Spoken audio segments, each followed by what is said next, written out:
Alors nous sommes arrivés d'Af P de Nedarim, d'Af P pour le mercredi 27 Menachem Av. 27 Menachem Av. Alors il nous restait les 6 dernières lignes de Aïn Tet Amud Bet. Im Erhatz. Rappelons, on a dit dans la Mishnah, voici les vœux que le mari peut annuler de sa femme. C'est ce qu'on appelle Devadim Sheshbem Ainui Nefesh, quand il y a une souffrance selon Tanakama. C'est Im Erhatz ve Im Lo Erhatz. Si la femme elle fait un vœu, je me lave ou je me lave pas. Alors la Gemara pose une question. Comment cette femme elle a fait son vœu? Im Erhatz, si je me lave, se laver, c'est pas un neder. Si elle fait un vœu de se laver, qu'elle se lave. Pourquoi elle a besoin de l'annuler? Alors elle m'a dit, et les Amra, si on propose que la femme a dit, imaginons que la femme elle a formulé son vœu de cette façon. Elle dit, je fais un vœu de ne pas manger les fruits du monde si je me lave. Alors, dans ce cas-là, elle m'a dit, la malahavara. Pourquoi le mari a besoin d'annuler? Puisqu'elle a dit comme ça, si je me lave, tous les fruits du monde ils sont interdits. Et bien dans ces cas-là, elle n'a qu'à ne pas se laver. Et comme ça, tous les fruits, elle peut les manger.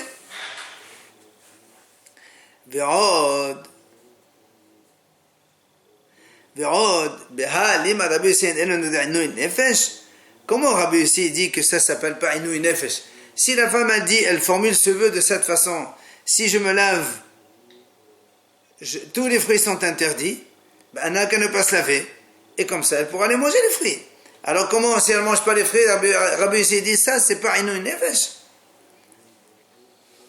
Elle m'a dit non, dis-le-moi c'est pas Allah. Elle m'a dit non, parce que Rabbi Yossi dit que c'est Inouï Nefesh, de peur, c'est pas la réponse, c'est la question. Comment Rabbi Yossi dit que c'est pas Inouï Nefesh? Dis-le-moi ici elle se lave, et après, tous les fruits vont être interdits. Comment il dit que c'est pas un Inouï Nefesh? Donc la question se pose, c'est quoi le vœu qu'elle a formulé cette femme? Im Erhatz, si je me lave. C'est pour ça que la Gemara donne une autre proposition. Ve'ella de amra chronam hanaat rehisa alay le'olam im Erhatz. Cette femme elle a dit comme ça, je fais un vœu de ne jamais me laver si je me lave. C'est-à-dire si elle se lave une fois, toutes les autres fois ça va être asur mishum neder. Alors la m'a dit, mais faire là. C'est pour cette raison que son mari, il va lui annuler son vœu. Pourquoi? Comment tu veux qu'elle fasse? Si elle se lave, évidemment, elle fait la condition de son vœu, du coup, elle ne pourra plus jamais se laver. Si maintenant elle ne se lave pas maintenant, et la nevoula, comment on peut rester sans se laver? Elle va être sale. Et donc, c'est pour cette raison que la Mishnah a dit que le mari il peut annuler ce genre de vœu quand elle dit si je me lave, eh bien toutes les autres fois ce sera interdit pour moi de me laver jusqu'à jamais. Alors, et comment Rabbi Yossi l'a dit, c'est pas Inouï Nefesh, Rabbi Yossi ça va, Efshad de la Rahsa, Velenevul la Haïshinan. Bien Rabbi Yossi dit, il n'y a pas de problème, si elle formule un vœu pareil, eh bien elle ne va pas se laver, et bien dans ces cas-là, le Nevoul pour lui, il craint pas, ça s'appelle pas Inouï Nefesh. Alors là, m'a dit, si c'est vraiment comme ça, l'itnehari, pourquoi alors dans la Mishnah on a dit, Rabbi Yossi Omer, Enze Inouï Nefesh, c'est pas Inouï Nefesh. Il fallait dire, Rabbi Yossi Omer, Naïze Inouï Nefesh. Puisque la femme, elle a formulé une condition. Le Imerhat, c'est la condition. Alors, pourquoi il dit ça, c'est pas Inouï Nefesh? C'est la condition qui n'est pas Inouï Nefesh. Il fallait dire,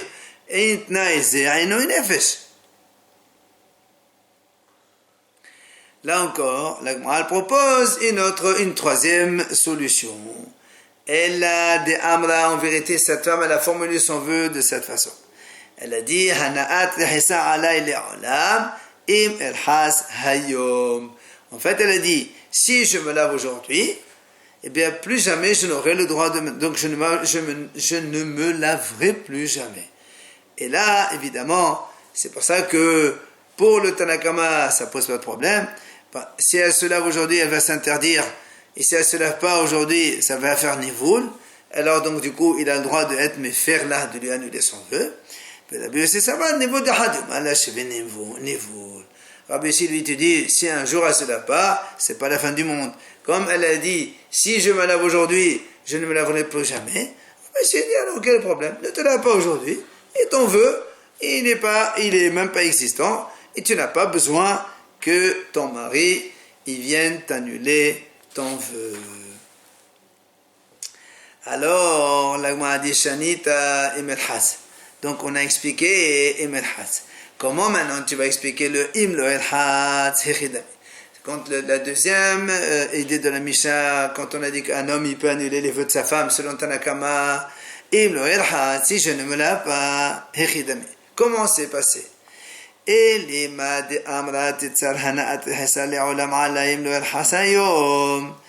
on se met dans la même idée que ce qu'on vient de répondre maintenant, que cette femme-là, elle a dit, puisque elle a dit comme ça, si je ne me lave pas aujourd'hui, alors plus jamais j'aurai le droit de me laver. Alors là, on a dit dans ces cas-là, la malafara. Pourquoi tu dis que son mari peut annuler son vœu? Elle a dit, si je ne me lave pas, toutes les autres fois, je n'aurai plus le droit de me laver. Ben, n'a qu'à se laver. Aujourd'hui, c'est terminé. Tetsari, elle se lave, et ben, tout est rentré dans l'ordre. Alors, Amar Rav Yehuda, il vient Rav Yehuda, il dit comme ça. En vérité, des Amra, cette femme, elle a fait un vœu comme ça. Hanahat rehisa alay le'olam, im lo erhas b'me mishra. En fait, elle a dit comme ça, si je ne me lave pas dans des eaux de Mishra, mais Mishra, c'est de l'eau dans lesquelles on a fait tremper le lin, et c'est de l'eau qui sont très mauvais, et qui est sale. Alors elle a dit, si je ne me lave pas dans telle eau, alors là, plus jamais j'aurai le droit de me laver. C'est pour ça que, dans ce cas-là, on dit, le mari, il peut annuler son vœu. Parce que se laver, c'est dégoûtant, elle ne peut pas. Et si elle ne se lave pas, elle va être interdite tout le temps de ne plus jamais se laver. Alors le mari, il peut annuler son vœu. Sur ça, la Gemara pose une question. Alors, ce qu'on a vu, la même chose dans la Mishnah, quand on a dit Imerhas, Imlo Erhas. Après, Imet Rachet, Imlo Rachet. Tu vas me dire la même chose. Imlo Rachet, quand elle a dit si je ne me maquille pas, ça veut dire Imlo Rachet Beneft. Si je ne me maquille pas avec du pétrole, c'est pas se maquiller, ça s'appelle plus se maquiller quand on met du pétrole sur soi. D'accord? Donc comment on peut essayer de comprendre la formulation Imlo el-Hatz? C'est pour ça que Amar Rav Yehuda, il vient Rav Yehuda, il nous donne une autre réponse. En vérité, de Amra Hana'at Hasa'alai le'olam alai im-el-Hatz hayom. En fait, il faut donc diviser ça en deux parties. Le Imerhaz, comme on a trouvé tout à l'heure la solution, c'est-à-dire la femme, elle a fait comme veut, elle a dit comme ça, si je me lave aujourd'hui, dans ces cas-là, plus jamais j'aurai le droit de me laver. Comme on a vu déjà, on a expliqué cette marloque entre Tanakama et Rabbi Yossi, ça c'était clair. Le Tanakama, il dit, il peut faire Hatfara des Darim.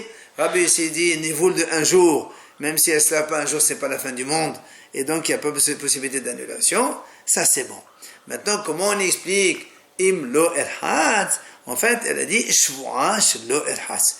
En fait, elle a juré tout simplement. Elle a juré de ne plus se laver, et là, Tanakama, il dit, bien sûr, il faut qu'il lui fait une hatara de darim, alors que Rabbi Yossi pense toujours que ne pas se laver, eh ben c'est pas une nouille, et on n'a pas le droit, donc, le mari ne peut pas lui annuler son vœu.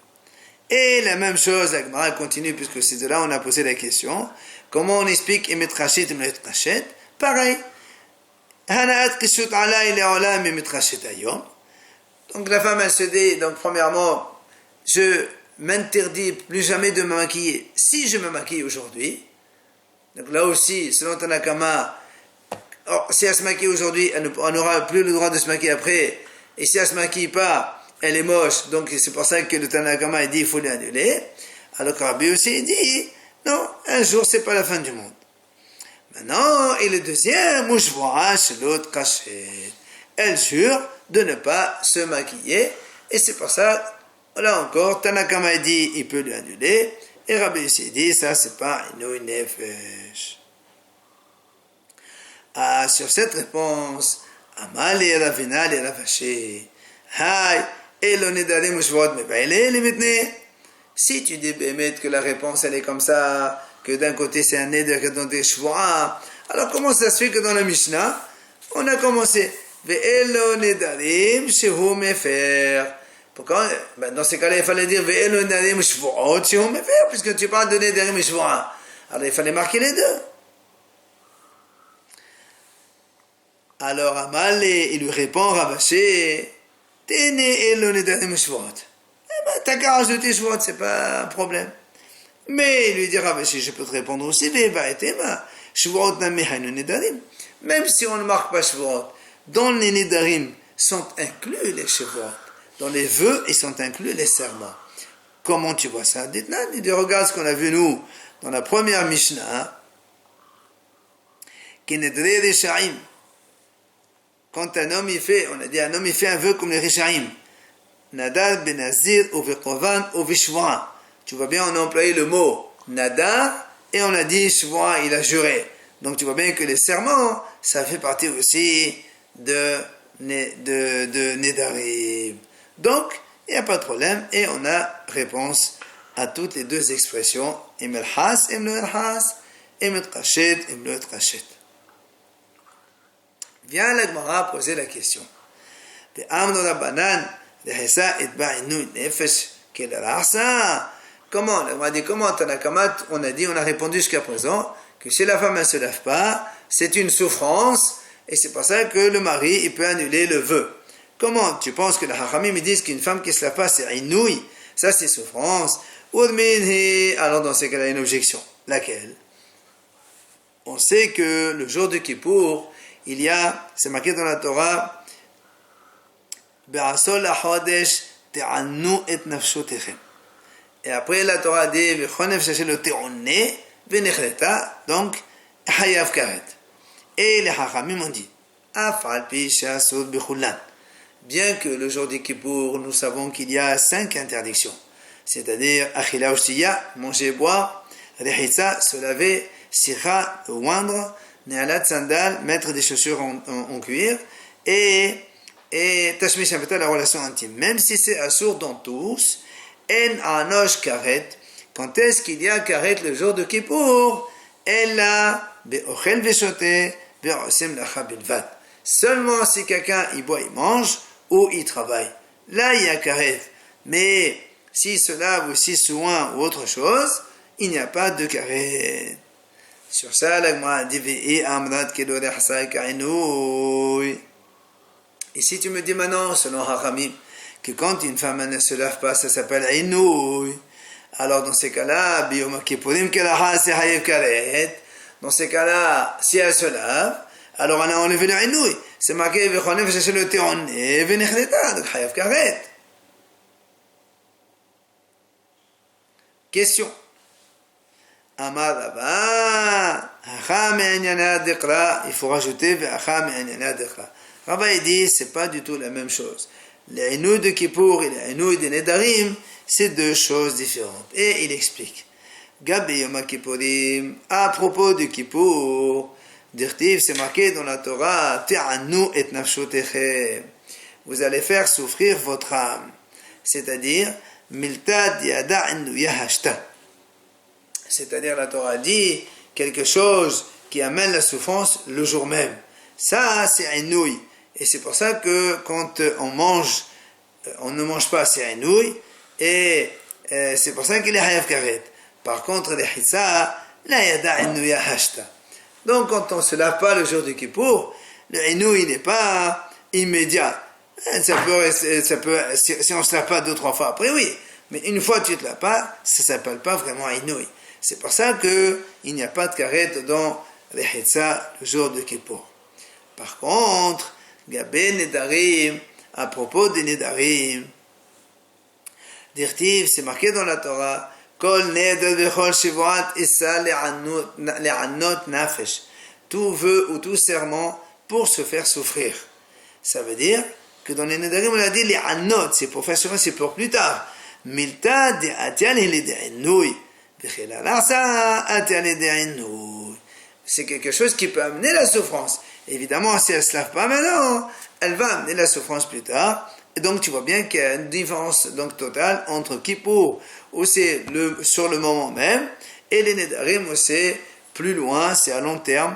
Et donc, on ne peut pas comparer les deux. Il n'y a donc pas d'objection. Maintenant, après qu'on a objecté les Hachamim entre eux, Velamé de Rabbi Yossé à Rabbi Yossé. L'object dit, il y a aussi une objection de Rabbi Yossé contre Rabbi Yossé. Chez nous, on a vu que Rabbi Yossé pense que le fait de ne pas se laver, c'est pas une nouille. Et la Gemara va poser une question. Il y a marqué dans la Tosefta, Marian Shel Bene Ha'ir. Il y a deux villes, une en haut et une un peu plus bas, et il y a un Marian, une source d'eau qui coule depuis en haut et qui va vers le bas. Et donc, les gens de la ville d'en haut, ils peuvent se puiser dans cette source pour de l'eau, et les gens d'en bas aussi. Maintenant, Hayehen v'Haya Harim, Hayehen Kodmin, les Haya Harim. Si maintenant il n'y a pas assez d'eau, et que la vie des habitants de la ville d'en haut, elle est en jeu par rapport à la vie des habitants en bas, et bien, puisque la source elle se trouve en haut, c'est les habitants d'en haut qui sont prioritaires. Et donc, qui peuvent très bien fermer l'écoulement pour garder l'eau pour eux, pour qu'ils puissent vivre. Ça, c'est un premier point. Deuxièmement, Behemtam ou Vehemat Aherim, Behemtam Chodemet les Vehemat Aherim. Si maintenant, eux, ils ont des troupeaux, c'est des animaux, et les autres aussi, les deux villes, ils ont des troupeaux, eh bien, les animaux des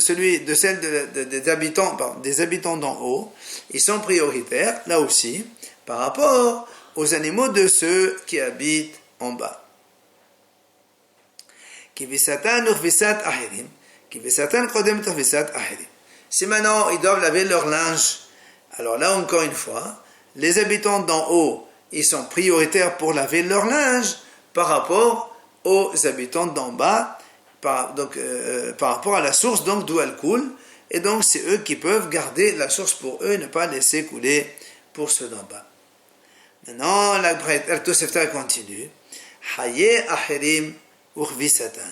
Si maintenant, d'un côté, il y a la vie de la ville d'en bas et la lessive des habitants en haut.